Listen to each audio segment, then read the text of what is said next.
In the beginning, although it can seem tempting to let as many students as possible access the devices, you will find it easier to document your evidence and evaluate the process if you select a particular year group or a subject. It's important that you don't think of these as tablet lessons, but equally you also have to be prepared for teaching and learning to be different. It will be an expensive purchase if you put the devices in front of the students and teachers do the same as they did before. Tablets will change the possibilities with what the students can do during the lessons and the types of outputs that students can produce. Teachers can provide lesson content and give feedback in new ways, and this should impact on student learning and assessment. One of the areas that schools don't always think about to begin with is learning environments, both physical and virtual.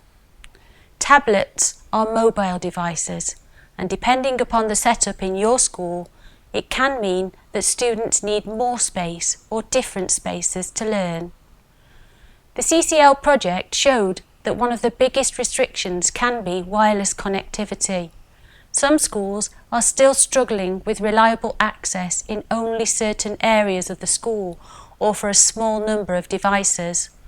Whilst you may only have enough devices for one class to begin with, think about your long-term plans for wireless connectivity. Some of the scenarios in the CCL project encourage active learning and collaboration. As a school, you need to consider whether your teaching and learning spaces could look different.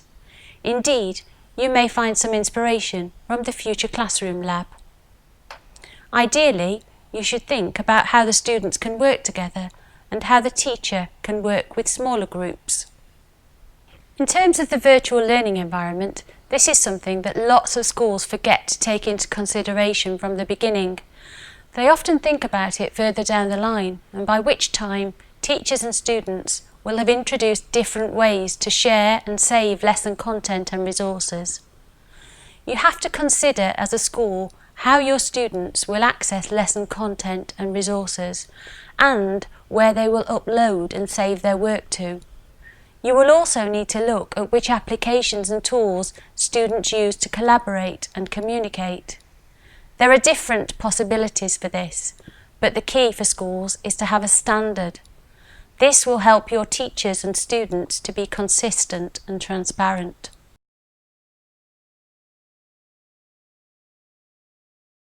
There are also issues to address around e-safety and data privacy. Are all the students and staff aware of e-safety issues?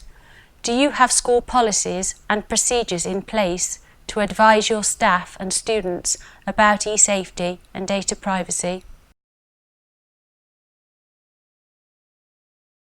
Another area that often gets forgotten is technical support.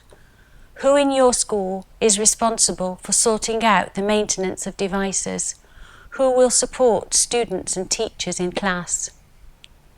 In the CCL project, a number of the schools trained students to provide first-line support and deal with some of those easy fix problems. It's a good idea to identify who these students are. One of the real difficulties for teachers is some students know more about the tablet than me.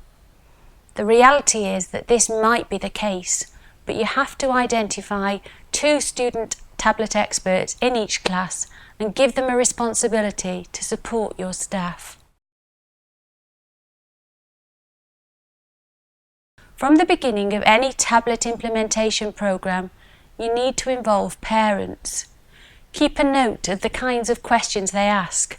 Have a frequently asked questions page on your website. Set up a parents group and provide times when students and parents can learn how to use the tablets together.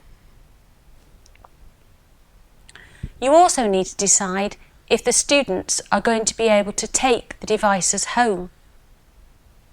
If you want to implement scenarios around flipped learning or personalisation, then certainly students need access to the tablet beyond the lesson time. The whole notion of liberating learners is giving students the freedom to make decisions about what they learn and when.